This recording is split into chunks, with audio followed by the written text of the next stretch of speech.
사람들은 묻는다. 남편을 용서했느냐고. 나는 그때마다 이렇게 대답한다. 용서는 아직 생각 중이에요. 남편과의 행복한 황혼을 꿈꾸던 나에게 무슨 일이 생긴 것인지 긴 이야기가 될 것 같다. 나는 그날을 40년 결혼 생활의 새로운 시작이라고 생각했다. 남편이 대기업 중간 관리자 자리에서 정년퇴직을 한 날, 아들 내외와 딸 그리고 3명의 손주들까지 모두들 모여 축하 자리를 가졌다. 나는 며칠 전부터 남편이 좋아하는 갈비찜을 준비하고 케이크까지 주문했다. 손주들이 좋아할 만한 음식도 따로 챙겼다. 이제 우리 둘만의 시간이 시작될 거라는 기대감에 가슴이 설렜다. 거실 테이블에 둘러앉아 식사를 하면서 나는 조심스럽게 말을 꺼냈다. 여보, 이제 우리 둘이 여행도 다니고 그동안 못한 거 하면서 살자. 남편은 고개도 들지 않고 밥만 먹었다. 아들이 대신 대답했다. 그러게요, 아버지. 이제 좀 쉬시면서 어머니랑 좋은 곳도 다녀오세요. 남편은 여전히 무표정한 얼굴로 그저 고개만 끄덕였다. 나는 그게 조금 이상하다고 느꼈지만 퇴직 후라 마음이 복잡하신가 보다 하고 넘어갔다. 40년을 함께 산 남편이었다. 회사에서의 마지막 날이 쓸쓸했을 거라고 나는 그렇게 이해했다. 아이들이 돌아간 후 나는 설거지를 하면서 혼자 미소 지었다. 시어머니가 돌아가신 지도 벌써 10년이 됐다. 마지막 5년간 치매와 중풍으로 누워 계셨던 어머님을 간병하느라 정말 힘들었었다. 남편은 회사 일이 바쁘다며 거의 집에 오지 않았고 나는 혼자서 어머님을 돌봤다. 기저귀 갈고 밥 먹이고 밤새 뒤척이는 어머님 옆에서 잠을 설쳤다. 그때 나는 생각했다. 어머님만 편히 보내드리면 그 다음엔 남편과 단둘이 행복하게 살 수 있을 거라고. 2년 전 남편은 갑자기 사진을 배우기 시작했다. 회사 동호회에 가입했다며 주말마다 카메라를 들고 나갔다. 나는 그게 좋았다. 남편도 취미가 생겼구나. 은퇴 후에 할 일이 생겼구나. 그렇게 생각했다. 그때는 그게 다른 의미일 줄 몰랐다. 그런데 퇴직 2주가 지난 어느 날 저녁 남편이 내게 말했다. 여보, 나 집 나가서 살려고. 나는 설거지하던 손을 멈췄다. 무슨 소리인지 이해가 되지 않았다. 무슨 소리야? 갑자기 왜? 남편은 거실 소파에 앉아 텔레비전을 보면서 대답했다. 당신은 당신 인생 살았잖아. 나는 지금까지 가족을 위한 인생을 살았어. 이제 나도 내 인생 살고 싶어. 나는 황당해서 거실로 나갔다. 남편 앞에 서서 물었다. 내가 언제 내 인생을 살았어? 당신 뒷바라지하고 당신 어머니 5년간 간병하고 애들 키우고 내가 언제 내 인생을 살았다고 그래? 남편은 그제야 나를 쳐다봤다.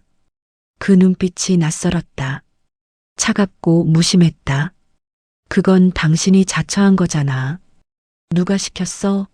어머니 간병도 내가 요양원에 모시자고 했는데 당신이 모시겠다고 한 거잖아. 그 말을 듣는 순간 가슴이 무너져 내리는 것 같았다. 23살에 이 사람과 결혼했다. 고등학교를 졸업하고 격리로 2년 일하다가 남편을 만나 사랑에 빠졌다. 그때 남편은 대기업 신입사원이었고 미래가 밝아 보이는 청년이었다. 나는 그 사람을 믿고 직장을 그만뒀다.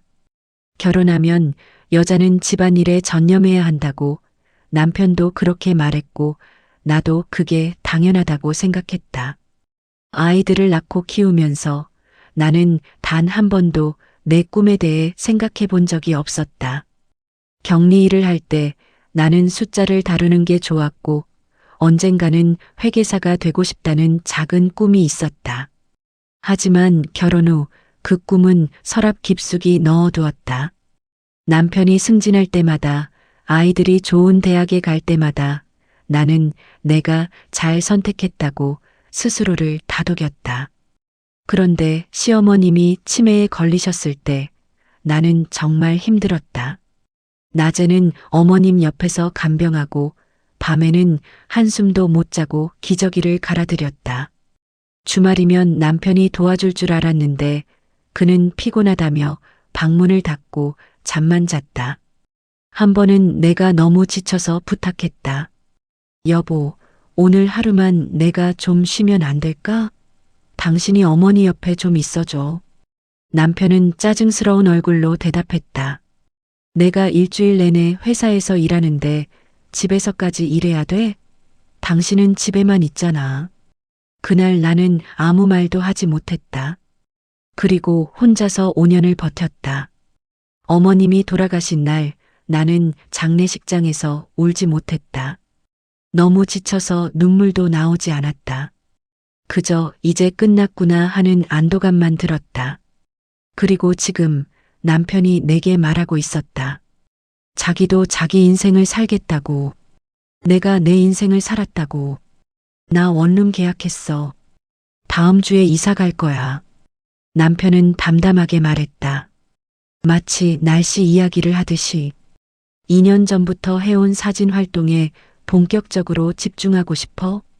집에 있으면 자꾸 신경 쓰이잖아. 나는 그 자리에 멍하니 서 있었다. 남편은 일어나서 안방으로 들어가더니 짐을 싸기 시작했다. 옷가지들을 여행 가방에 넣고 세면도구를 챙기는 모습을 보면서도 나는 이게 현실인지 꿈인지 분간이 되지 않았다. 일주일 후 남편은 정말로 집을 나갔다. 현관문을 나서면서 그가 마지막으로 한 말이 지금도 귓가에 맴돈다. 당신도 이제 편하게 살아. 문이 닫히는 소리가 유난히 크게 들렸다. 나는 텅 빈 거실에 혼자 남았다. 40년을 함께 산 남편이 떠났다. 아니, 그냥 떠난 게 아니라 내게 말했다. 내가 내 인생을 살았다고. 당연한 일을 했을 뿐인데 자처한 거라고. 나는 소파에 주저앉았다. 그리고 그때 처음으로 깨달았다. 나는 정말 한 번도 내 인생을 산 적이 없었구나. 63년을 살았는데 그중 단 하루도 나를 위한 날이 없었구나. 남편이 떠난 후 나는 처음으로 혼자가 됐다. 정확히 말하면 40년 만에 처음으로 온전히 나만의 시간을 갖게 된 것이다. 아침에 눈을 떠도 남편 아침밥을 차릴 필요가 없었고 저녁에 퇴근 시간을 신경 쓸 필요도 없었다. 그런데 이상했다. 자유로워진 줄 알았는데 오히려 더 텅 빈 것 같았다. 일주일째 나는 거실 소파에 앉아 멍하니 시간을 보냈다. 텔레비전을 켜도 무슨 내용인지 머릿속에 들어오지 않았다. 냉장고에는 먹을 것이 가득했지만 식욕이 없었다. 혼자 밥을 차려 먹는 게 이렇게 쓸쓸한 일인지 몰랐다. 어느 날 오후 나는 집안을 정리하기로 했다. 가만히 있으면 자꾸 이상한 생각만 들었다. 안방부터 시작해서 거실, 주방을 정리하다가 마지막으로 작은 방 앞에 섰다. 시어머님이 누워 계셨던 그 방. 남편이 나가면서 짐을 챙겼지만 아직 그 방은 손대지 못했다. 문을 열자 오래된 냄새가 났다. 10년이 지났는데도 여전히 어머님의 흔적이 남아있는 것 같았다. 창문을 열고 환기를 시키면서 나는 방 안을 둘러봤다. 벽 한쪽에는 어머님이 쓰시던 휠체어가 접혀 있었고 침대 옆 탁자에는 약통들이 그대로 놓여 있었다. 나는 침대 가장자리에 앉았다. 그리고 15년 전이 떠올랐다. 어머님이 치매 진단을 받았을 때 남편은 말했다. 요양원에 모시는 게 어떨까? 나는 고개를 저었다. 며느리가 시어머니를 요양원에 보낸다는 게 마음에 걸렸다. 주변 사람들이 뭐라고 할까봐 두려웠고 무엇보다 남편이 서운해할 것 같았다. 그래서 나는 대답했다. 제가 모실게요. 어머니를 어떻게 요양원에 보내요? 남편은 고마워하는 것 같았다. 아니, 그렇게 보였다. 지금 생각해보면 그건 고마움이 아니라 안도감이었을지도 모른다. 자기가 해야 할 일을 내가 떠맡았으니까. 처음 1년은 그래도 괜찮았다. 어머님이 가끔 헷갈려 하시긴 했지만 대화도 되고 스스로 식사도 하셨다. 하지만 시간이 지날수록 증상이 심해졌다. 나를 며느리가 아니라 딸로 착각하시고 밤낮을 구분하지 못하셨다.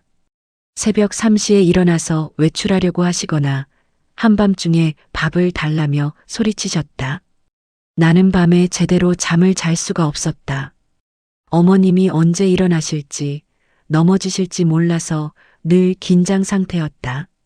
낮에는 어머님 옆에서 간병하고 밤에는 한숨도 못 자고 지켰다. 그러다 보니 내 몸도 점점 망가졌다. 무릎이 아프고 허리가 아프고 머리가 아팠다. 어머님이 돌아가신 날 나는 장례식장에서 조문객들에게 인사를 받았다. 사람들은 내게 말했다. 정말 효부시네요. 5년을 그렇게 정성껏 모시다니. 나는 웃으며 고개를 숙였다. 하지만 속으로는 생각했다. 효부? 나는 그냥 며느리였을 뿐이야. 당연한 일을 했을 뿐이야. 작은 방에서 나와 거실로 갔을 때 초인종이 울렸다. 문을 열자 친구 영숙이 서 있었다. 영자야, 아무래도 너 이러고 있을 것 같아서 왔어. 영숙은 과일 바구니를 들고 들어오더니 나를 꼭 안아줬다.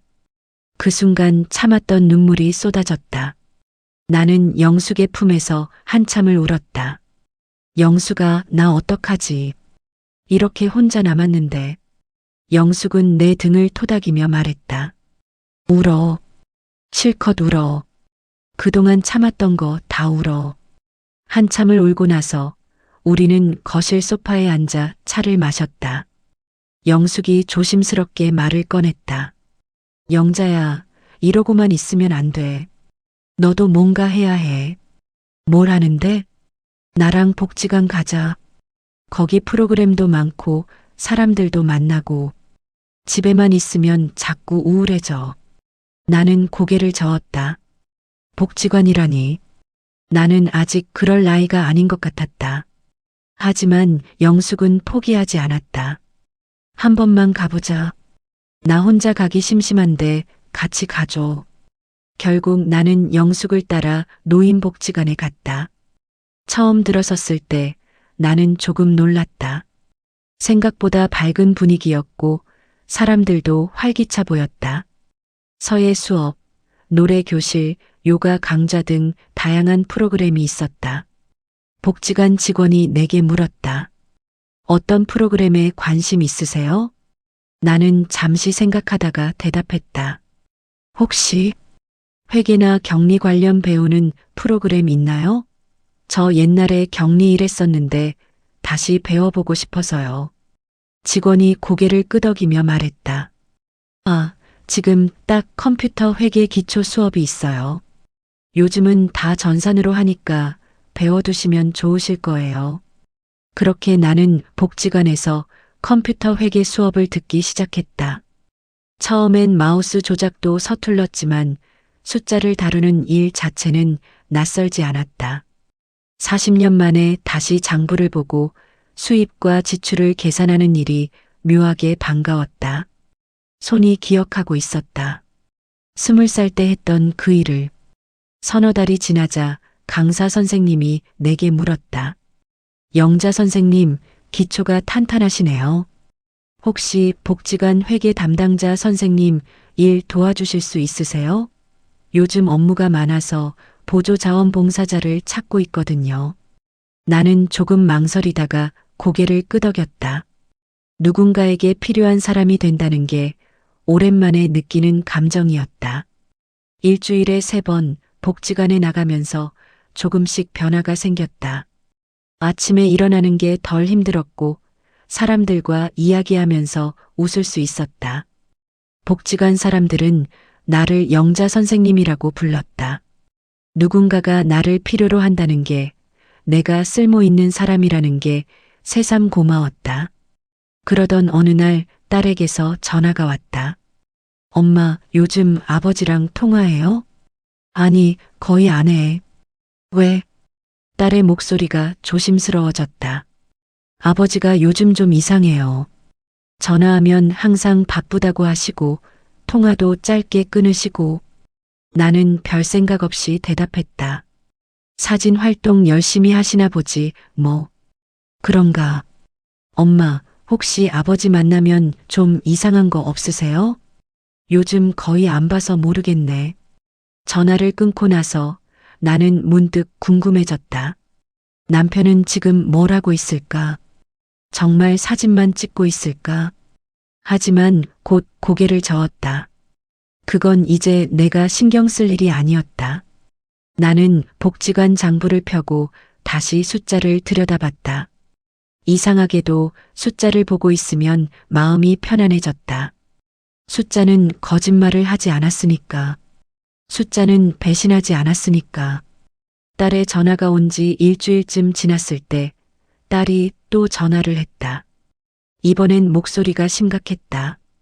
엄마, 제가 오늘 저녁에 갈게요. 할 얘기가 있어요. 전화를 끊고 나서 나는 불안했다. 딸의 목소리에 뭔가 심상치 않은 게 느껴졌다. 저녁 7시쯤 딸이 찾아왔다. 평소와 달리 표정이 어두웠다. 거실 소파에 나란히 앉자 딸은 한참을 망설이다 입을 열었다. 엄마, 아버지 미행했어요. 딸이 휴대폰을 꺼내 사진들을 보여주기 시작했다. 첫 번째 사진. 남편이 한 여자와 카페에 앉아 있었다. 여자는 60대 초반쯤 되어 보였고 밝은색 옷을 입고 있었다. 둘은 마주보며 웃고 있었다. 두 번째 사진. 남편과 그 여자가 거리를 걸으며 손을 잡고 있었다. 세 번째 사진. 호텔 입구로 함께 들어가는 모습. 나는 말문이 막혔다. 휴대폰 화면을 멍하니 쳐다볼 수밖에 없었다. 저 여자 이름은 한은미예요. 아버지가 2년 전부터 다니던 사진 동호회 회원이래요. 딸이 계속 사진을 넘겼다. 함께 식사하는 모습, 영화관에 가는 모습, 공원을 산책하는 모습. 마치 연인처럼 보였다. 사립탐정한테도 의뢰했어요. 나는 아무 말도 할 수 없었다. 가슴이 답답하고 숨이 막히는 것 같았다. 언제부터 알았어? 2주 전이요. 우연히 봤어요. 아버지랑 그 여자가 같이 있는 걸. 나는 휴대폰을 다시 들여다봤다. 남편의 얼굴이 보였다. 행복해 보였다. 내가 본 적 없는 표정으로 웃고 있었다. 40년을 함께 살면서 나한테는 한 번도 보여주지 않았던 그런 표정. 물 좀. 딸이 급히 부엌으로 가서 물을 가져왔다. 나는 떨리는 손으로 물을 마셨다. 하지만 목으로 넘어가지 않았다. 토요일에 사립탐정 만날 거예요. 엄마 같이 가요. 나는 고개를 끄덕였다. 딸이 또 다른 화면을 보여줬다. 카드 사용 내역이었다. 고급 레스토랑, 호텔, 꽃집, 보석상. 금액들이 상당했다. 이게 다 최근 2달 사이예요. 아버지가 집 나가신 후부터요. 엄마, 아버지가 생활비 줄이신 거. 이 여자한테 돈 쓰느라 그런 거예요. 나는 숨이 막혔다. 남편이 1달 전부터 생활비를 줄였다. 물가가 올라서 어쩔 수 없다고 했다. 나는 알겠다고 했다. 이해한다고 했다. 딸이 나를 꼭 안아줬다. 그 순간 참았던 눈물이 터져 나왔다. 나는 딸의 품에서 한참을 울었다. 엄마, 믿기지 않겠지만 믿어야 해요. 이게 증거예요. 나는 고개를 저었다. 믿고 싶지 않았지만 딸의 말이 맞았다. 40년을 함께 산 남편이 나를 이렇게 배신했다. 딸이 돌아간 후 나는 혼자 거실에 앉아 있었다. 딸이 보여준 사진들이 머릿속에서 떠나지 않았다. 손을 잡고 걷는 모습, 함께 웃는 모습, 호텔로 들어가는 모습. 토요일이 됐다. 딸과 함께 사립탐정을 만나러 갔다. 사무실은 강남의 한 빌딩 안에 있었다. 사립탐정은 40대 중반쯤 되어 보이는 남자였다. 그는 우리를 맞이하며 자리를 권했다. 어머님 힘드시죠? 그는 책상 위에 서류 봉투를 꺼내 놓았다. 봉투 안에는 사진들과 문서들이 가득했다. 남편과 다른 여성이 함께 있는 사진들, 호텔 출입 기록, 카드 사용 내역, 심지어 문자 메시지 캡처까지 있었다. 문자는 따님이 확인하셨습니다. 나는 딸을 쳐다봤다. 딸이 미안한 표정으로 고개를 숙였다. 강민호가 문서 하나를 꺼냈다. 그리고 이게 가장 중요한 겁니다. 그것은 은행 거래 내역서였다. 남편 이름으로 된 통장에서 한은미 명의 계좌로 이체된 기록들이 있었다. 한 번에 500만 원, 1000만 원씩 총액을 계산해 보니 3천만 원이 넘었다. 제가 조사한 최근 2달 동안만 봐도 남편분이 퇴직금 통장에서 한은미 씨 계좌로 여러 차례 송금하셨습니다. 총 3,200만 원입니다. 그 전 기록도 확인해 봐야겠지만 아마 더 있을 거예요. 나는 숨이 막혔다. 3천만 원. 그건 우리 노후 자금이었다. 남편이 퇴직하면서 받은 퇴직금 중 일부였다. 이혼을 원하신다면 이혼 소송 시 재산 분할 청구하실 수 있습니다. 이건 명백한 재산 유출이니까요. 강민호가 계속 설명했지만 나는 제대로 듣지 못했다. 머릿속이 하얗게 비었다. 집으로 돌아오는 길 딸이 내 손을 잡았다. 나는 대답하지 못했다. 어떻게 해야 할지 몰랐다. 집에 도착해 혼자 남았을 때 나는 거실 바닥에 주저앉았다. 그리고 소리 없이 울었다.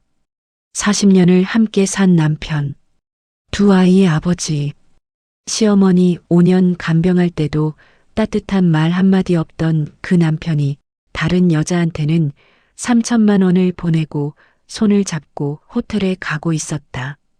나는 며칠간 집 밖으로 나가지 않았다. 복지관에도 가지 않았다. 전화도 받지 않았다. 그저 누워서 천장만 쳐다봤다. 밥도 제대로 먹지 않았다. 물만 마시고 잠만 잤다. 깨어있으면 자꾸 생각이 났다. 남편과 그 여자가 손을 잡고 웃는 모습이. 사흘째 되던 날 친구 영숙이 찾아왔다. 영자야, 문 열어. 나는 문을 열었다. 영숙은 내 얼굴을 보더니 깜짝 놀랐다. 영숙은 나를 안으로 데리고 들어와 소파에 앉혔다. 그리고 부엌에서 물을 가져와 내 앞에 놓았다. 나는 한참을 망설이다가 모든 걸 이야기했다. 딸이 보여준 사진들, 사립탐정의 조사 결과, 3천만 원. 영숙은 내 이야기를 듣고 나서 한참 동안 아무 말도 하지 않았다. 그러더니 조용히 말했다. 영자야, 내가 너의 시어머니 5년 동안 간병할 때 나도 봤잖아. 내가 얼마나 힘들었는지 다른 사람은 몰라도 나는 안다. 영숙이 내 손을 꼭 잡았다. 40년을 같이 산 게 뭐가 중요해? 그 40년 동안 너희 남편이 너를 뭘로 본 건데? 영숙의 말이 맞았다. 남편은 나를 당연하게 여겼다. 아침밥 차려주는 사람, 빨래해주는 사람, 어머니 간병하는 사람. 나는 그저 그런 존재였다. 영자야, 두 남매 키우고 시부모님 모시고 5년간 시어머니 간병했던 거 기억나? 넌 그때 혼자 다 견뎠잖아. 너라면 이번 일도 잘 이겨낼 수 있어. 영숙이 잠시 멈췄다가 말했다. 아니다. 견디긴 뭘 견뎌. 싸워야 해. 내 권리를 찾아야 해. 나는 고개를 들어 영숙을 쳐다봤다. 영숙의 눈빛이 단호했다. 그 눈빛을 보는 순간 나는 깨달았다. 더 이상 울고만 있을 수는 없다는 걸. 40년을 참고 살았지만 이제는 달라야 한다는 걸. 며칠 후 아들에게서 전화가 왔다. 어머니, 수진이한테 들었어요. 아들의 목소리가 무거웠다. 아버지가 정말 그런 일을 하셨어요? 응, 그랬다는구나. 어머니, 제가 아버지 만나볼게요. 직접 확인해 보고 싶어요. 지훈아, 괜찮아. 너까지 그럴 필요 없어. 아니에요. 저도 아버지 아들이잖아요. 그리고 어머니가 우리한테, 우리 가족한테 어떻게 하셨는데 아버지가 그러시면 안 되죠. 아들의 목소리에 분노가 섞여 있었다. 제가 아버지한테 말씀드릴게요. 며칠 후 아들이 남편을 만났다는 연락을 해왔다. 어머니, 아버지 인정하셨어요. 변명도 안 하시더라고요. 그러게 뭐하러 만나. 어머니, 저는 엄마 편이에요. 자라면서 항상 아버지 편을 들던 아들이 이제는 내 편에 서 있었다. 일주일 후 딸에게서 전화가 왔다. 엄마, 아버지 SNS 봤어요? SNS? 그게 뭔데? 페이스북이요. 아버지가 다음 주 토요일에 전시회 한대요. 동호회에서 1년 전부터 준비했던 거래요. 나는 가슴이 철렁했다. 거기에 뭐라고 써 있는데? 사진 동호회 단체 전시회래요. 아버지 작품도 몇 점 나간다고. 엄마, 우리 가봐요. 가서 뭐 하는데? 봐야죠. 뭘 찍었는지. 나는 한참을 망설였다. 가고 싶지 않았다. 하지만 동시에 궁금했다. 남편이 무엇을 찍었는지, 무엇이 그렇게 남편을 설레게 했는지. 알았어. 같이 가자. 토요일이 왔다. 나는 오랜만에 옷장을 열었다. 무엇을 입어야 할까? 결국 검은색 블라우스에 베이지색 치마를 골랐다. 거울을 보니 낯선 얼굴이 보였다. 그새 더 늙은 것 같았다. 딸과 함께 갤러리로 향했다. 갤러리는 강남 쪽에 있었다. 지하철을 타고 가면서 나는 긴장이 됐다. 가슴이 두근거렸다. 갤러리에 도착했을 때 이미 많은 사람들이 와 있었다. 입구에서 방명록에 이름을 적고 안으로 들어갔다. 벽면에는 여러 사진들이 걸려 있었다. 풍경 사진, 인물 사진, 정물 사진. 나는 천천히 사진들을 둘러보며 남편의 작품을 찾았다. 그리고 갤러리 안쪽 벽면에서 발견했다. 박철수 작가 마이너스 새로운 시작. 6점의 사진이 걸려 있었다. 그리고 6점 모두 한 여자를 담고 있었다. 한은미. 공원 벤치에 앉아 웃고 있는 모습, 카페에서 책을 읽는 모습, 바닷가에서 석양을 바라보는 모습. 사진 옆 설명문이 있었다. 인생의 이 막을 함께 시작한 나의 뮤즈이자 동반자를 담았습니다. 인생이 막, 뮤즈, 동반자, 새로운 시작. 나는 그 자리에 얼어붙었다. 주변의 소리가 멀어지고 시야가 흐려졌다. 딸이 내 팔을 잡았다. 엄마, 나가요. 하지만 나는 움직일 수가 없었다. 그때 뒤에서 목소리가 들렸다.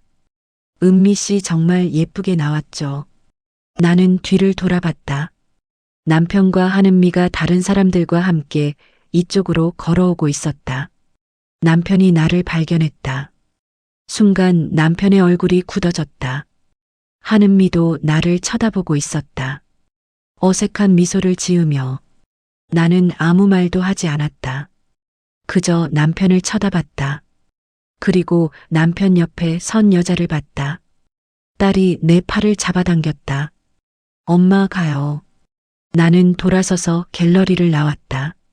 계단을 내려가고 건물을 나와 거리로 나왔다. 사람들 사이를 헤치며 걸었다. 어디로 가는지도 모르고 그저 걸었다. 한참을 걷다가 어느 공원 벤치에 주저앉았다. 딸이 옆에 앉아 나를 안아줬다. 나는 딸의 품에서 소리 없이 울었다. 인생이 막, 뮤즈, 동반자, 새로운 시작. 그 단어들이 계속 머릿속을 맴돌았다. 40년을 함께 산 나는 뭐였을까?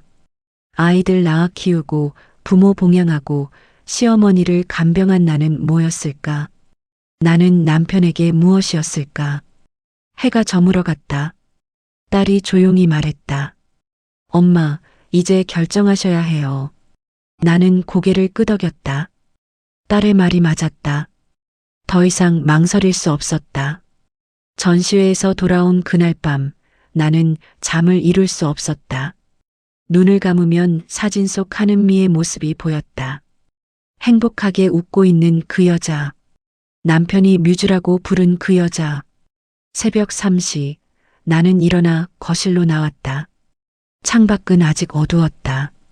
나는 소파에 앉아 멍하니 어둠을 쳐다봤다. 그리고 생각했다. 나는 남편에게 무엇이었을까? 40년을 함께 살았는데 나는 단 한 번도 뮤즈가 된 적이 없었다. 결혼 초 남편은 내게 말했었다. 여보, 당신이 있어서 내가 일할 힘이 나.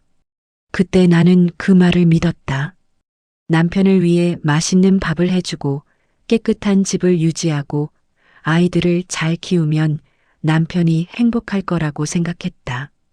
하지만 지금 생각해보니 그건 사랑이 아니라 필요였던 것 같았다. 남편은 나를 사랑한 게 아니라 필요로 했을 뿐이었다. 아침이 됐다. 나는 씻지도 않고 그대로 소파에 앉아 있었다. 전화벨이 울렸다. 딸이었다. 엄마, 괜찮으세요? 나는 대답하지 못했다. 괜찮지 않았으니까. 엄마, 제가 저녁에 회가 끝나고 갈게요. 아니야. 괜찮아. 엄마, 혼자 있으면 안 돼요. 제가 갈게요. 전화를 끊고 나는 다시 창밖을 쳐다봤다. 사람들이 출근하고 아이들이 등교하고 세상은 여전히 돌아가고 있었다. 나만 멈춰 있는 것 같았다. 오후가 되자 영숙이 찾아왔다. 영자야, 어제 전시회 갔다며? 수진이한테 들었어. 나는 고개를 끄덕였다. 너희 남편 사진 있지? 못 찍었어? 나는 한참 만에 입을 열었다. 사진. 6점 다 그 여자 사진이었어. 설명문에는 뮤즈이자 동반자라고 써 있더라. 영숙이 한숨을 쉬더니 내 옆에 앉아 손을 잡았다. 영자야, 이제 어떻게 할 거야? 모르겠어. 머리가 안 돌아가. 변호사 만나봐야지. 안 그래? 나는 대답하지 못했다. 변호사. 그 단어가 낯설었다. 40년을 함께 산 사람과 법적으로 싸운다는 게 어떤 건지 상상이 되지 않았다. 40년을 같이 살았는데 어떻게 그래?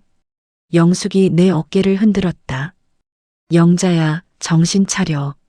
40년을 같이 산 게 중요한 게 아니야. 앞으로 얼마나 살아야 하는데. 이대로 살 거야? 저 인간이 다른 여자 만나는 거 보면서. 영숙의 말이 맞았다. 나는 이제 63살이었다. 평균 수명으로 보면 앞으로 20년, 어쩌면 30년을 더 살 수도 있었다. 그 시간을 이렇게 살 수는 없었다. 변호사 만나봐. 일단 상담부터 받아보자. 재산 분할이랑 위자료 받으려면 변호사가 필요해. 그날 저녁 딸이 왔다. 딸은 내 모습을 보더니 눈물을 글썽였다. 엄마, 식사하셨어요? 나는 고개를 저었다. 입맛이 없었다. 엄마, 이러시면 안 돼요. 몸부터 챙기셔야죠. 딸은 부엌으로 가서 죽을 끓이기 시작했다. 나는 딸의 뒷모습을 보면서 미안했다. 엄마가 이런 모습을 보여서 얼마나 걱정하겠나. 죽을 먹으면서 딸이 조심스럽게 말했다. 엄마, 내가 변호사 알아봤어요. 변호사? 네.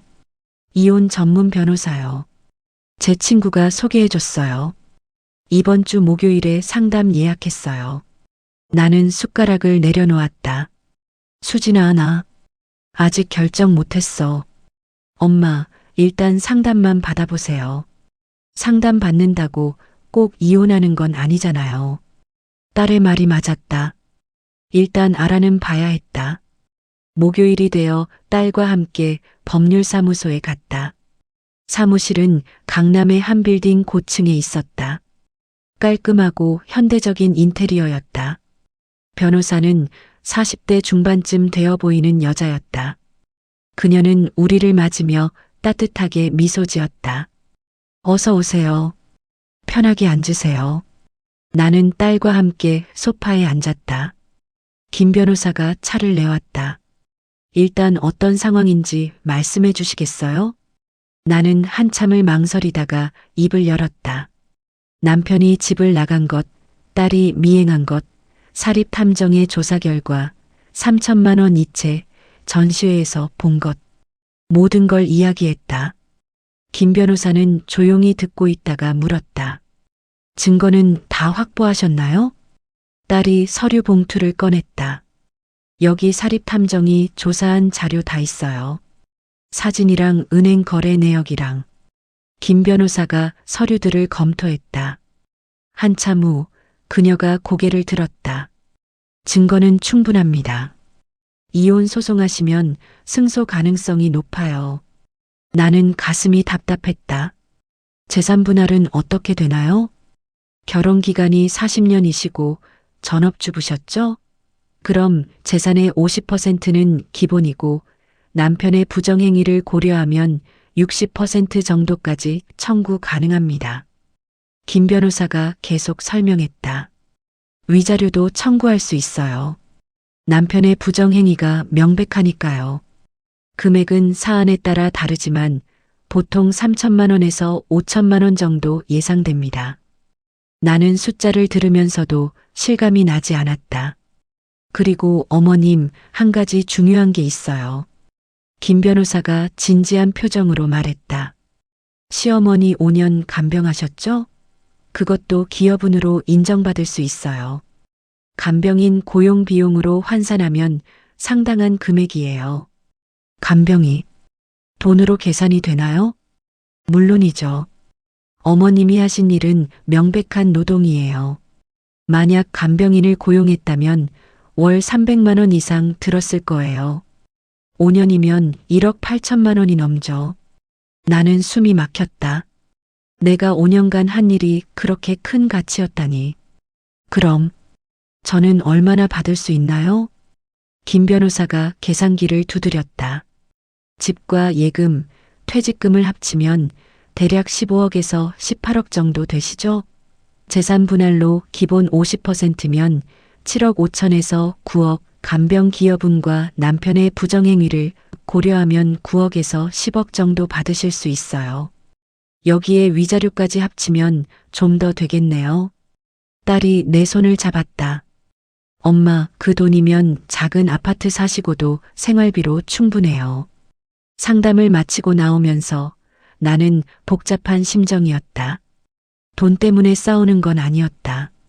하지만 현실적으로 생각하면 혼자 살 수 있는 방법을 찾아야 했다. 집으로 돌아와 혼자 앉아 있는데 남편에게서 전화가 왔다. 전시회 이후 처음이었다. 나는 한참을 망설이다가 받았다. 여보. 응. 전시회 온 거 봤어. 응. 남편이 잠시 침묵하다가 말했다. 미안해. 당신이 올 줄 몰랐어. 미안하다고. 남편은 내가 오지 않을 거라고 생각했기 때문에 당당하게 그 여자 사진을 전시할 수 있었던 것이다. 뭐가 미안한데? 전시회. 좀 당황스러웠을 거야. 당황스러운 정도가 아니었어. 나는 참았던 말을 꺼냈다. 당신 나한테 뭐라고 했어? 자기 인생 살고 싶다고. 사진 활동에 집중하고 싶다고 했지. 그게 다 거짓말이었어? 그게 아니라. 그럼 뭔데? 다른 여자 만나려고 집 나간 거 아니야? 남편이 한참을 침묵했다. 여보, 나 한은미 씨는 그만해. 더 듣고 싶지 않아. 나는 전화를 끊어버렸다. 손이 떨렸다. 40년을 살면서 남편에게 이렇게 화를 낸 적이 없었다. 전화벨이 다시 울렸다. 남편이었다. 나는 받지 않았다. 또 울렸다. 또 받지 않았다. 세 번째 전화가 왔을 때 나는 전화를 받았다. 뭔데? 여보, 만나자. 이야기 좀 하자. 할 이야기 없어. 제발. 한 번만 만나줘. 나는 한참을 생각했다. 그리고 대답했다. 좋아. 만나자. 토요일 2시, 우리 집 근처 카페. 알았어. 고마워. 전화를 끊고 나는 딸에게 전화했다. 수진아, 토요일에 아버지 만나기로 했어. 엄마, 혼자 가시면 안 돼요.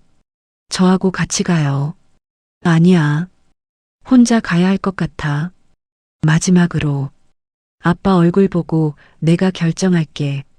딸이 걱정스러운 목소리로 대답했다. 알겠어요. 엄마, 흔들리지 마세요. 토요일이 왔다. 나는 오랜만에 제대로 씻고 옷을 갈아입었다. 거울을 보니 여전히 지쳐 보이는 얼굴이었지만 그래도 며칠 전보다는 나아 보였다.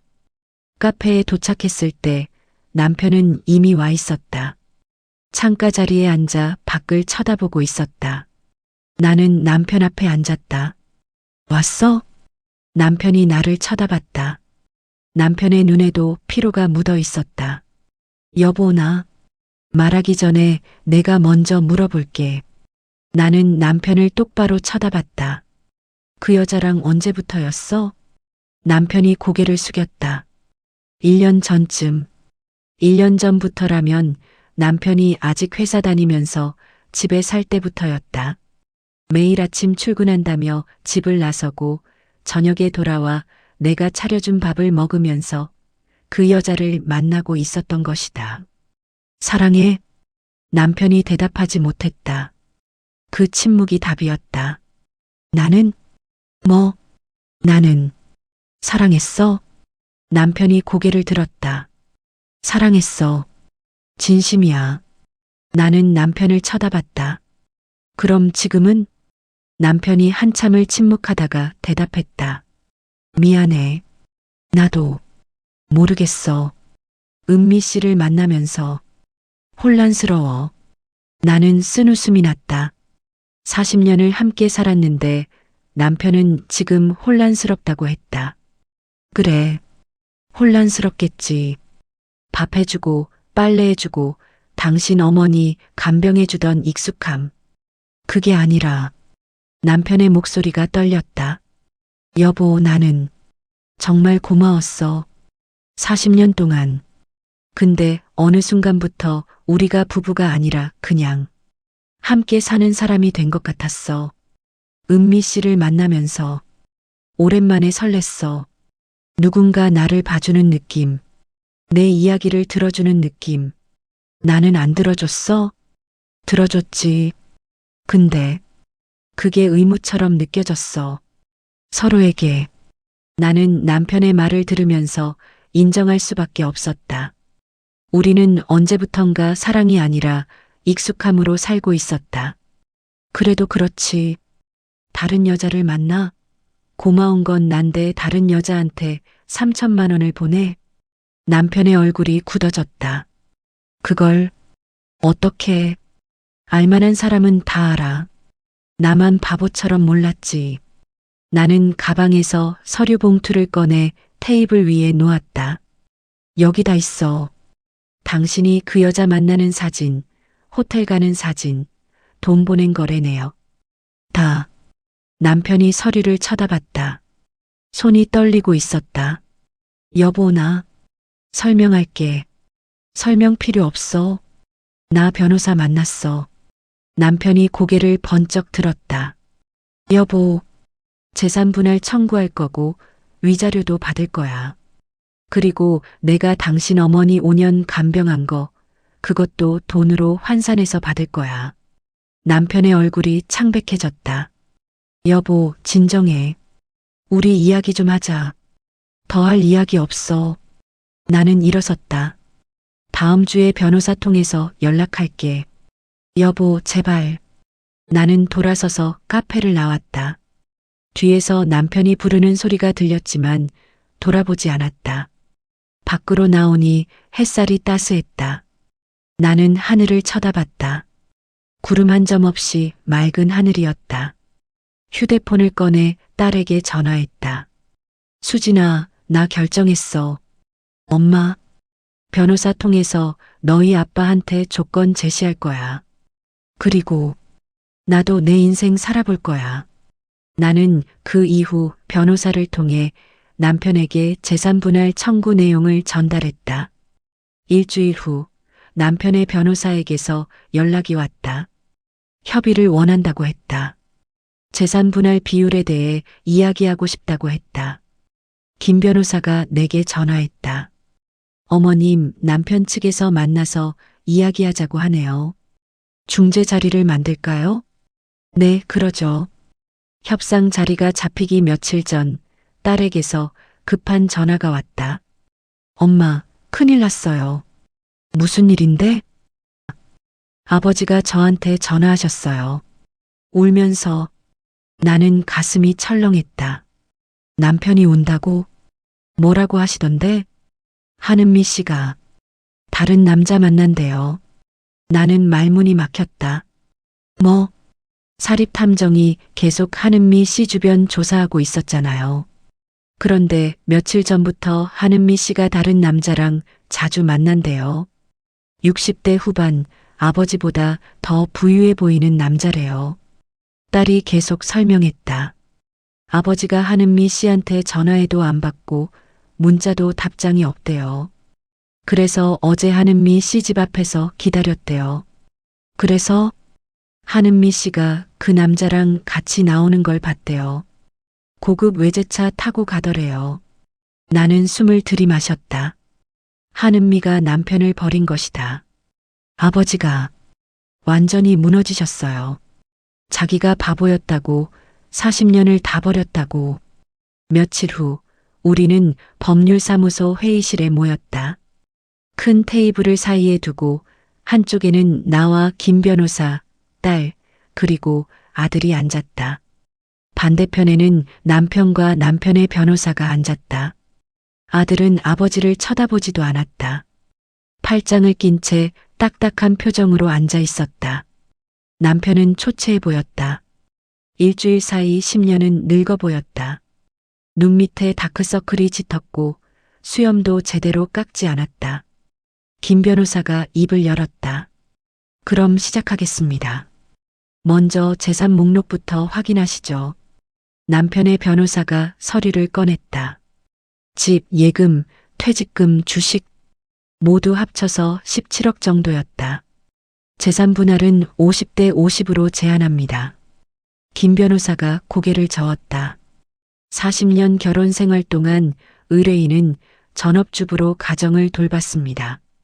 게다가 시어머니 5년 간병이라는 중요한 기여가 있었습니다. 60대 40을 요구합니다. 남편의 변호사가 반박하려 했지만 남편이 손을 들어 막았다. 받아들이겠습니다. 모두가 남편을 쳐다봤다. 남편은 나를 보며 말했다. 여보, 나 정말 미안해. 내가 바보였어. 나는 남편을 쳐다봤다. 남편의 눈에 눈물이 고여 있었다. 김 변호사가 서류를 꺼냈다. 그리고 하은미 씨에게 보낸 금액 3,200만 원. 이 중 일부라도 회수 가능한가요? 남편이 고개를 저었다. 그 여자 연락을 안 받아요. 이사도 했고. 그럼 남편분이 그 금액을 보전하셔야 합니다. 남편이 고개를 끄덕였다. 알겠습니다. 제가 다 잘못했습니다. 그때 아들이 처음으로 입을 열었다. 아버지. 남편이 아들을 쳐다봤다. 엄마가 할머니 간병하실 때 아버지 일하신다며 나 몰라라 하셨죠? 엄마 혼자 5년을 버티셨어요. 그때 아버지는 뭐 하셨어요? 지훈아, 전 아버지 아들이지만 이번엔 엄마 편이에요. 그리고 그 여자한테 이용당하신 거 자업자득이에요. 남편이 고개를 숙였다. 김 변호사가 정리했다. 그럼 우리 측 조건을 말씀드리겠습니다. 나는 김 변호사를 쳐다봤다. 김 변호사가 내게 눈빛으로 물었다. 나는 고개를 끄덕였다. 의뢰인께서는 이혼을 원하지 않으십니다. 남편이 고개를 들어 나를 쳐다봤다. 놀란 표정이었다. 대신 다음 조건을 제시합니다. 첫째, 집은 전부 의뢰인 명의로 이전. 둘째, 공동재산의 60%를 의뢰인 명의로 분리. 셋째, 한은미 씨에게 보낸 금액 3,200만 원 보전.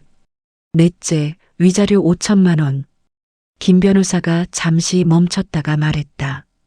이 조건을 모두 이행하신다면 남편분은 집으로 돌아오실 수 있습니다. 단 시어머니가 계셨던 작은 방을 쓰시게 됩니다. 이혼 여부는 의뢰인이 추후 결정하시겠습니다. 남편의 변호사가 남편과 속닥거렸다. 남편은 고개를 끄덕였다. 받아들이겠습니다. 모두 회의실이 조용해졌다. 남편이 나를 쳐다보며 말했다. 여보, 나 그 여자한테 완전히 이용당했어. 그 사람은 나를 사랑한 게 아니었어. 돈이 필요했던 거야. 나는 아무 말도 하지 않았다. 어제 그 여자 집 앞에서 봤어. 다른 남자랑 그 여자랑 같이 있는 모습. 그 남자가 나보다 훨씬 잘 사는 것 같았어. 그 여자가 그 남자한테 매달리는 모습을 봤어. 남편의 목소리가 떨렸다. 그때 깨달았어. 내가 40년을 버렸구나. 당신이 얼마나 소중한 사람이었는지 너무 늦게 알았어. 나는 남편을 똑바로 쳐다봤다. 당신이 그 여자한테 이용당한 거 안 됐다고 생각 안 해요. 자업자득이에요. 남편이 고개를 숙였다. 알아. 내가 잘못했어.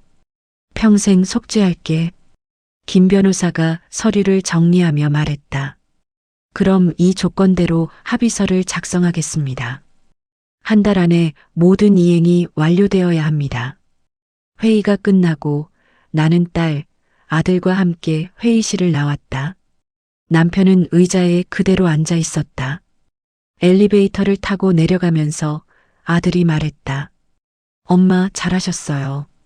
이혼 안 하시는 게 아버지한테는 더 큰 벌일 거예요. 딸도 고개를 끄덕였다. 맞아요. 매일 자기 잘못을 보면서 살게 하는 게 더 좋아요.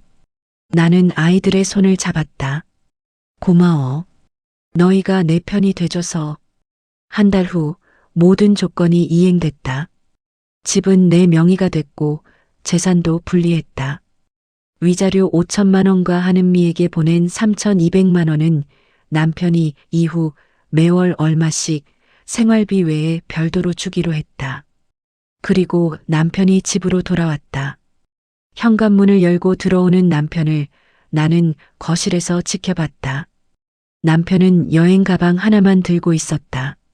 수척해진 얼굴이었다. 들어와요. 나는 시어머니가 누워 계셨던 작은 방을 가리켰다. 거기서 지내세요. 침대랑 책상 그대로 있어요. 남편이 작은 방 문 앞에 섰다. 5년간 어머니가 누워 계셨던 그 방. 남편은 한참 동안 문 앞에 서 있다가 조용히 들어갔다. 나는 안방으로 돌아와 문을 닫았다. 이제 우리는 같은 집에 살지만 완전히 다른 삶을 사는 사람들이 됐다. 며칠 후 복지관 김 선생님에게서 전화가 왔다. 영자 선생님, 요양보호사 자격증 과정하세요? 요양보호사요? 네. 요즘 수요가 많거든요. 영자 선생님은 시어머니 간병 경험도 있으시고 나이도 적당하시고 한번 도전해 보시는 거 어때요? 나는 잠시 생각했다. 요양보호사. 5년간 했던 그 일을 직업으로 한다니. 제가 할 수 있을까요? 물론이죠. 영자 선생님만큼 이 일 잘하실 분 없어요. 게다가 경제적으로도 독립하실 수 있잖아요. 김 선생님의 말이 맞았다. 재산 분할을 받았지만 일을 해서 돈을 벌고 스스로 살아가는 게 더 의미 있을 것 같았다. 언제 시작하나요? 다음 달 초에요. 제가 등록 도와드릴게요. 전화를 끊고 나는 작은 방 앞을 지나갔다. 방 안에서 남편이 책상에 앉아 있는 모습이 보였다. 벽을 쳐다보고 있었다. 5년간 시어머니를 간병하며 지옥 같았던 이 방이 이제는 남편의 참회실이 됐다. 그날 밤 나는 오랜만에 편히 잠들었다. 남편 귀가 시간을 걱정하지 않아도 됐고 아침밥을 준비할 걱정도 없었다. 그저 나만 생각하면 됐다. 63년을 살면서 처음으로 온전히 나를 위한 시간이 시작되고 있었다. 남편이 집으로 돌아온 지 일주일이 지났다. 우리는 같은 집에 살지만 거의 대화를 하지 않았다. 아침에 일어나면 남편은 이미 작은 방에서 나와 거실에 앉아 있었다. 내가 부엌으로 가면 남편이 조심스럽게 말을 걸었다. 여보, 내가 아침 준비할까? 아니요. 혼자 먹을 거예요. 그럼 커피라도 필요 없어요. 나는 간단히 토스트와 우유로 아침을 먹고 남편은 그 모습을 멀리서 지켜봤다. 예전 같으면 남편을 위해 상을 가득 차렸을 텐데 이제는 그럴 필요가 없었다. 남편은 낮에도 집에 있었다. 작은 방에 들어가 있거나 거실 소파에 앉아 텔레비전을 봤다. 사진 동호회도 나가지 않았다. 카메라는 방 한구석에 그대로 놓여 있었다. 어느 날 저녁 남편이 저녁 식사를 준비해 놓고 있었다. 간단한 된장찌개와 반찬들이었다. 여보, 같이 먹자.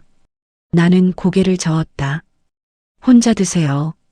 저는 복지관에서 먹고 왔어요. 그래도 이제 같이 먹을 필요 없어요. 우린 그냥 같은 집에 사는 사람일 뿐이에요. 남편의 얼굴이 굳어졌지만 나는 안방으로 들어가 문을 닫았다. 한 달 후 나는 요양보호사 교육을 시작했다. 복지관 김 선생님이 등록을 도와줬다. 교육과정은 6개월이었다. 이론 수업과 실습을 병행하며 주 5일 하루 4시간씩 교육원에 나가야 했다. 첫날 수강생은 25명 정도였는데 대부분 나와 비슷한 나이대였다. 50대 후반부터 60대 중반까지 모두 각자의 사연을 안고 있는 것 같았다. 강사 선생님이 말했다. 여러분, 요양보호사는 단순한 일이 아닙니다. 누군가의 삶을 돌보는 거예요. 6개월 동안 열심히 배워서 좋은 요양보호사가 되시길 바랍니다. 수업은 이론과 실습으로 나뉘어 있었다.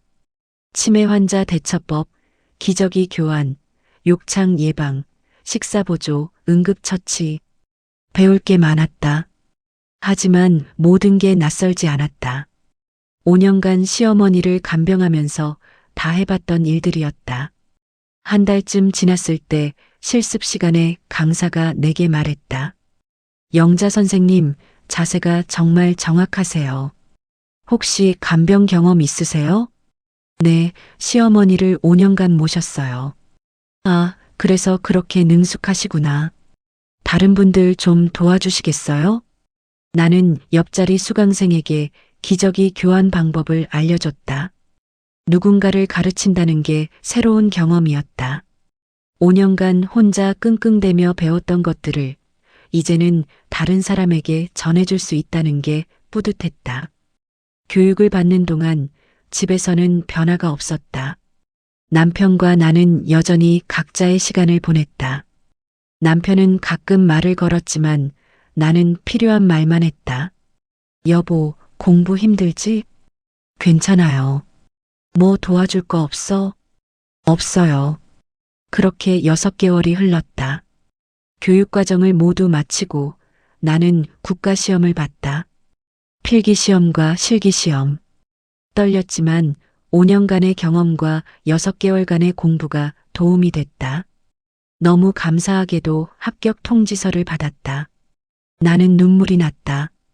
63년을 살면서 처음으로 내 이름으로 된 자격증이었다. 나는 자격증을 안방 벽에 걸었다. 남편이 문 앞에 서 있다가 조심스럽게 물었다. 여보, 축하해. 밥 먹으러 나갈까? 내가 살게. 괜찮아요. 피곤해서 쉴래요. 그래도 합격한 건데 혼자 축하할 거예요. 이건 제 일이니까요. 나는 안방 문을 닫았다. 그리고 자격증을 발하하며 혼자 미소 지었다. 남편의 축하는 필요 없었다. 이건 오롯이 내 것이었다. 얼마 후 김 선생님의 소개로 첫 일자리를 구했다. 집에서 30분 거리에 사는 80대 할머니를 돌보는 일이었다. 주 5일 하루 6시간. 월급은 180만 원이었다. 첫 출근 날 나는 오랜만에 정장을 입었다. 거울을 보니 낯선 얼굴이었다. 일하러 가는 나. 40년 만에 처음이었다. 현관문을 나서는데 남편이 거실에서 나를 쳐다보고 있었다. 여보, 조심히 다녀와. 나는 대답하지 않고 문을 닫았다. 첫 근무지는 깔끔한 아파트였다. 초인종을 누르자 40대 여자가 문을 열었다. 할머니의 딸이었다. 영자 선생님이시죠? 어머니, 잘 부탁드려요. 거실에는 휠체어에 앉은 할머니가 계셨다. 치매 초기 단계라고 했다. 할머니는 나를 보며 미소 지었다. 누구세요? 안녕하세요, 할머니. 저는 김영자예요. 오늘부터 할머니 돌봐드릴 거예요. 할머니가 고개를 끄덕였다. 참 고맙네요. 딸이 일하러 가야 하는데 나 혼자 두고 가기 미안해 하거든요. 나는 할머니 옆에 앉았다. 시어머니가 생각났다. 10년 전 처음 치매 진단을 받았을 때의 어머님 모습이. 할머니, 제가 옆에 있을게요. 걱정 마세요. 그날 하루 나는 할머니와 함께 시간을 보냈다. 식사를 도와드리고 약을 챙겨드리고 함께 텔레비전을 봤다. 할머니는 같은 이야기를 여러 번 하셨지만 나는 처음 듣는 것처럼 들어드렸다. 퇴근 시간이 되자 할머니 딸이 돌아왔다. 어머니, 오늘 어떠셨어요? 잘 지내셨어요. 밥도 잘 드시고 낮잠도 주무셨어요. 할머니 딸이 봉투를 내밀었다. 오늘 첫날이니까 작은 선물이에요. 아니에요. 이런 거 받으면 안 돼요. 마음만 감사히 받겠습니다. 집으로 돌아오는 길, 누군가 내 일을 인정해줬다는 생각에 마음이 뿌듯했다. 현관문을 열고 들어가니 남편이 거실에서 기다리고 있었다.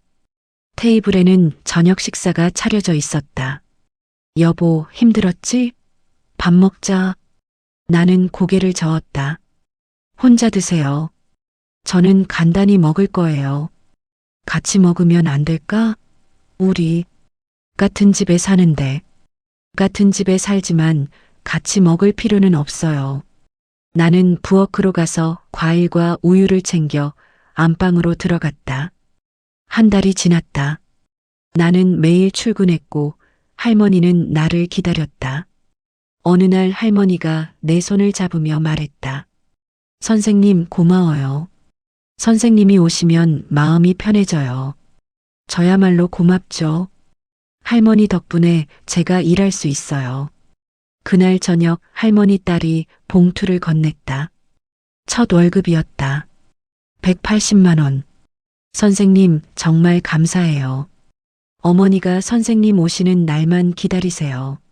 집으로 돌아와 나는 봉투를 열어보지도 않고 그대로 책상 위에 올려놓았다. 그리고 한참을 그것을 쳐다봤다. 40년 만에 받은 내 월급. 눈물이 났다. 기쁨의 눈물이었다. 나는 이제 경제적으로 독립했다. 남편에게 의존하지 않아도 됐다. 내 힘으로 돈을 벌고 내 힘으로 살 수 있었다. 복지관에서도 변화가 있었다. 김 선생님이 내게 제안했다. 영자 선생님, 혹시 복지관에서 강연 한번 해보시겠어요? 강연이요? 네. 선생님 이야기를 듣고 싶어 하는 분들이 많아요. 황혼의 새로운 시작을 한 이야기요. 나는 망설였다. 내 이야기를 다른 사람 앞에서 한다는 게 두려웠다. 생각해 볼게요. 며칠 후 나는 결심했다. 내 이야기가 누군가에게 도움이 될 수 있다면 해볼 만한 가치가 있었다. 강연날 복지관 강당에는 30명 정도가 모였다. 대부분 60대 여성들이었다. 나와 비슷한 처지의 사람들 같았다. 나는 단상에 올라 마이크를 잡았다. 손이 떨렸다. 안녕하세요. 저는 김영자입니다. 올해 63살이고요. 40년 전업주부였다가 최근에 요양보호사가 됐습니다. 사람들이 박수를 쳤다. 제 이야기를 하려고 합니다. 쉽지 않은 이야기지만 혹시 비슷한 상황에 있는 분들께 도움이 될까 해서요. 나는 천천히 이야기를 시작했다. 40년 결혼 생활, 시어머니 5년 간병, 남편의 배신, 그리고 새로운 시작. 내가 어떻게 요양보호사가 됐는지, 왜 이혼하지 않고 남편과 같은 집에 살기로 했는지. 제가 이혼하지 않은 이유는 용서해서가 아니에요. 아직 용서하지 못했어요. 어쩌면 평생 용서하지 못할지도 모르죠. 사람들이 조용히 들었다. 하지만 저는 이제 제 인생을 살고 싶었어요. 이혼 절차에 시간 쓰기보다 그 시간에 자격증 따고 일하는 게 더 의미 있다고 생각했어요. 그리고 남편이 매일 자기 잘못을 보며 살게 하는 것도 나쁘지 않더라고요. 몇몇 사람들이 웃었다. 63살에 새로 시작하는 게 두려웠어요. 하지만 해보니까 할 수 있더라고요. 나이는 숫자일 뿐이에요. 중요한 건 시작하는 용기예요. 강연이 끝나고 여러 사람들이 내게 다가왔다. 선생님, 저도 비슷한 상황이에요. 용기를 얻었어요. 선생님 이야기 들으니까 눈물이 나요. 저도 해볼게요. 나는 그들의 손을 잡아줬다. 우리는 혼자가 아니었다. 비슷한 아픔을 가진 사람들이 이렇게 많았다. 집으로 돌아오는 길, 친구 영숙에게서 전화가 왔다. 영자야, 강연 잘했다며? 복지관 사람들이 다 좋았다고 하더라. 응. 떨렸는데 하고 나니까 후련하더라. 영자야, 우리 제주도 갈까? 제주도? 응. 내가 시어머니 간병할 때 항상 말했잖아. 언젠가 제주도 가고 싶다고. 이제 가자. 우리. 나는 미소 지었다. 10년 전 시어머니 옆에서 밤을 새우며 꿈꿨던 그 여행. 좋아. 가자. 그날 밤 나는 제주도 여행 계획을 짰다. 어디를 갈지, 뭘 먹을지. 혼자서도 설레는 마음으로 계획을 세웠다. 다음 날 아침 남편이 조심스럽게 물었다. 여보, 어디 가는 거야? 여행 자료 보던데. 제주도 가려고요. 나도. 같이 가면 안 될까? 나는 남편을 쳐다봤다. 안 돼요. 친구랑 가는 거예요. 당신은 필요 없어요. 남편의 얼굴이 어두워졌지만 나는 신경 쓰지 않았다. 주말에 아들과 딸이 찾아왔다. 손주들도 함께였다. 우리는 밖에서 외식을 했다. 엄마, 요즘 표정이 밝아지셨어요. 딸이 내 손을 잡으며 말했다. 그래, 일하는 게 재미있어서 그런가 봐. 할머니는 무슨 일 하세요? 손녀가 물었다. 할머니는 아픈 할머니들 돌봐드리는 일에 요양보호사라고. 우와, 멋있어요. 손녀의 눈이 반짝였다. 할머니, 저도 커서 할머니처럼 멋진 사람 될래요. 나는 손녀를 안아줬다. 손주들 앞에서 일하는 할머니. 뭔가를 배우고 도전하는 할머니. 그게 좋은 모습일 수 있다는 생각이 들었다. 아들이 조심스럽게 물었다. 엄마, 아버지는 어떠세요? 그냥 같이 살고 있어. 용서하실 생각은? 아직은 아니야. 아들이 고개를 끄덕였다. 엄마가 결정하세요. 저희는 엄마 편이에요. 몇 주 후 우연히 한은미 소식을 들었다. 친구 영숙이 복지관에서 사람들 이야기하는 소리를 들었는데 가만히 듣다 보니 그 여자 얘기더라고 했다. 복덩방하는 박 여사가 봤단다. 어느 카페에서 꽃뱀이 남자한테 매달리면서 울고 있더라는데 그 남자가 차갑게 뿌리치더래. 남자들한테 돈 받아 먹고 다니다가 결국 다 들통난 거지. 감옥 안 갔나 몰라. 나는 아무 말도 하지 않았다. 한은미가 어떻게 되든 이제 내게는 중요하지 않았다. 그 사람은 이미 내 인생에서 사라진 사람이었다. 그래, 안 됐네. 나도 이제 그 여자는 관심 없어. 집으로 돌아와 나는 남편에게 그 이야기를 하지 않았다. 남편도 알 필요 없었다. 6개월이 지났다. 나는 이제 요양보호사 일에 익숙해졌다. 할머니는 나를 가족처럼 대했고 할머니 가족들도 나를 신뢰했다. 복지관에서는 한 달에 한 번 강연을 했다. 매번 더 많은 사람들이 찾아왔다. 내 이야기를 듣고 용기를 얻는 사람들을 보면서 나는 내가 의미 있는 일을 하고 있다는 걸 느꼈다. 남편과의 관계는 여전히 냉랭했다. 남편은 매일 사과했지만 나는 받아들이지 않았다. 아직 그럴 마음이 생기지 않았다. 어느 날 밤 남편이 안방 문을 두드렸다. 여보, 잠깐 이야기 좀 할 수 있을까? 나는 문을 열었다. 뭔데요? 나 일자리 알아보려고. 경비 일이라도 하려고. 왜요? 그냥 집에만 있으니까 미칠 것 같아. 그리고 당신이 일하는데 나만 집에 있는 게 부끄러워. 나는 남편을 쳐다봤다. 남편의 눈빛이 진지했다. 좋을 대로 하세요. 저는 상관없어요. 여보, 나 평생 속죄할게. 정말 미안해. 그건 당신 선택이에요. 저는 아직 용서할 마음이 없어요. 나는 문을 닫았다. 며칠 후 남편은 정말 경비 일자리를 구했다. 아파트 단지 야간 경비였다. 저녁 6시부터 다음날 아침 6시까지. 월급은 200만 원 정도라고 했다. 여보, 이 돈으로 생활비 보탤게. 필요 없어요. 제 돈으로 충분해요. 그래도 당신 돈은 당신이 쓰세요. 저는 제 돈으로 살 거예요. 남편과 나는 이제 완전히 독립된 경제 생활을 했다. 각자 돈을 벌고 각자 생활했다. 같은 집에 살지만 완전히 다른 인생을 사는 사람들이었다. 1년이 지났다. 영숙과 나는 제주도 여행을 떠났다.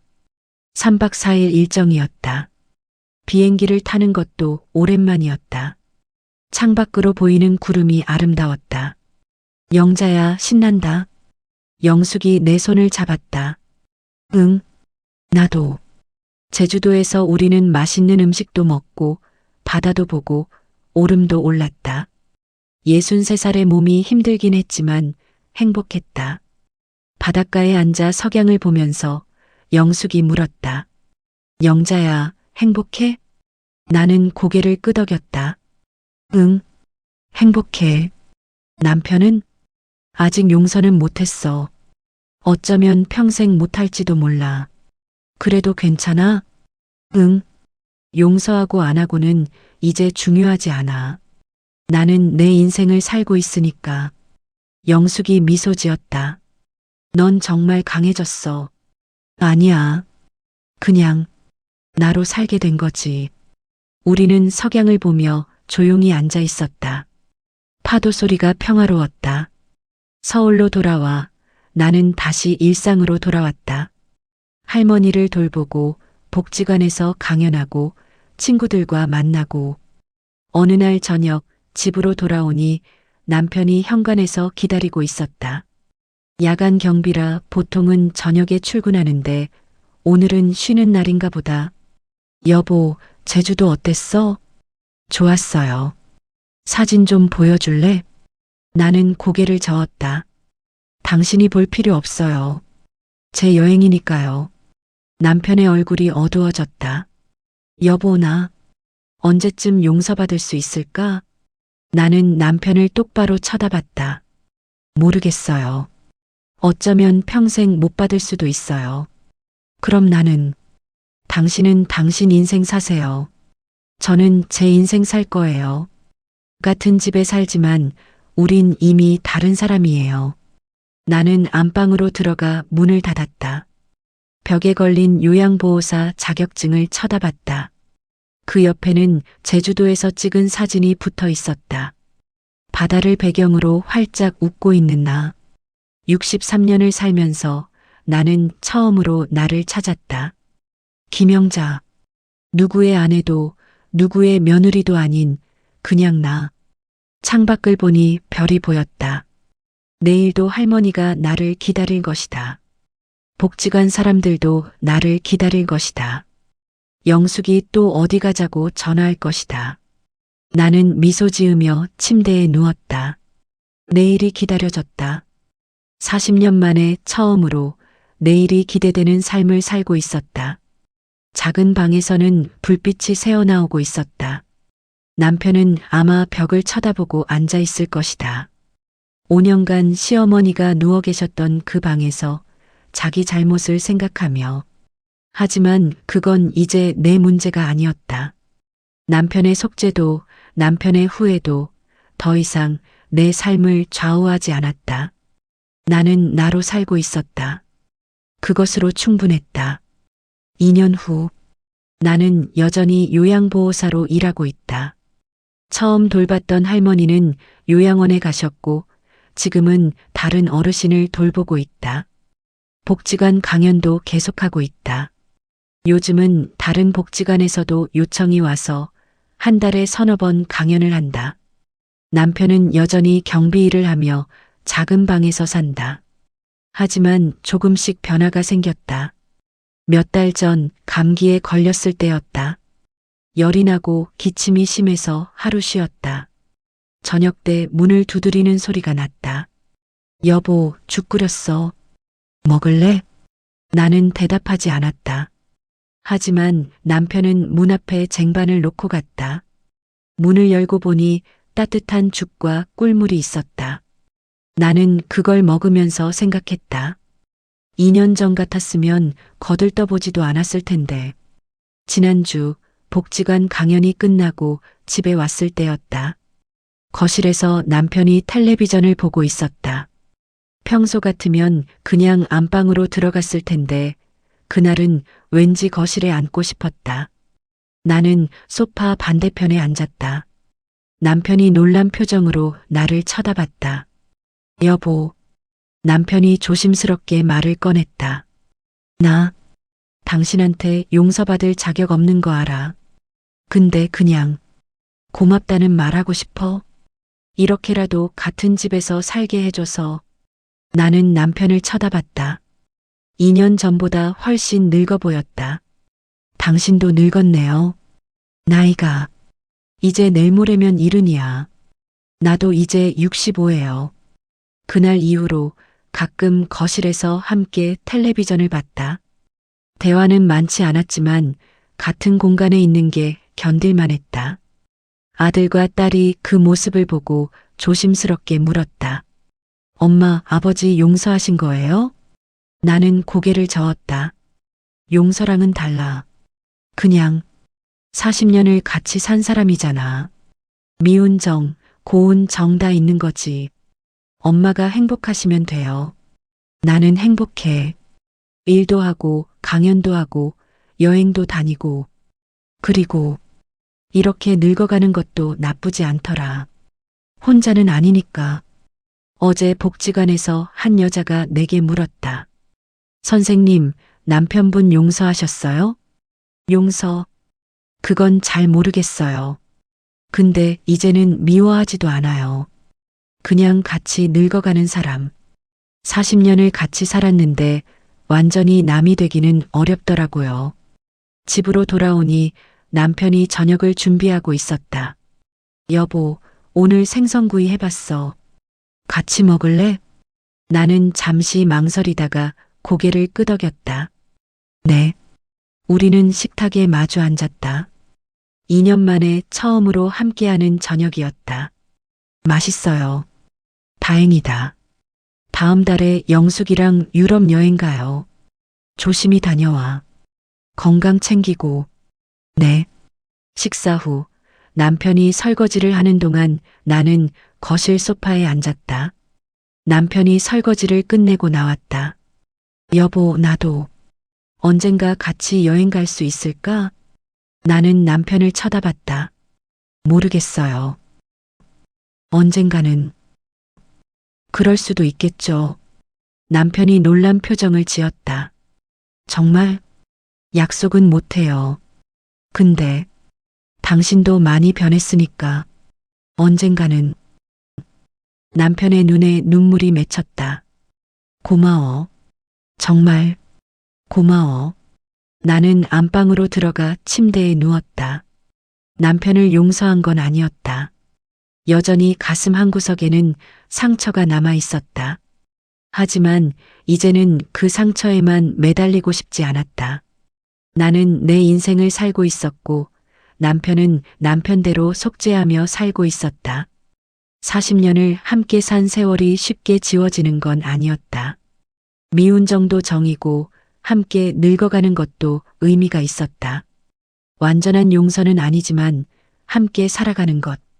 각자의 삶을 존중하면서도 필요할 때 곁에 있어주는 것. 그것도 부부의 한 형태일 수 있다는 걸 나는 이제 알았다.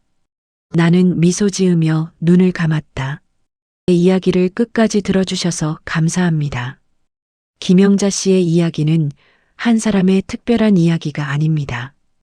우리 주변 어디에나 있는 누군가의 어머니이자 할머니, 그리고 한 사람으로서의 여성의 이야기입니다.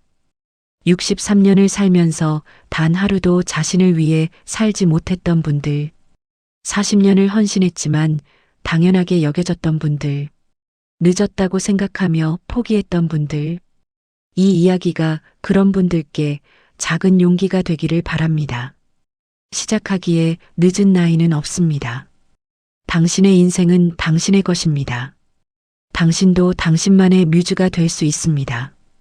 60대든 70대든 80대든 오늘이 당신 인생의 가장 젊은 날입니다. 용기 내어 한 걸음 내디드시길 바랍니다. 김영자 씨처럼 당신도 할 수 있습니다. 당신의 새로운 시작을 응원합니다.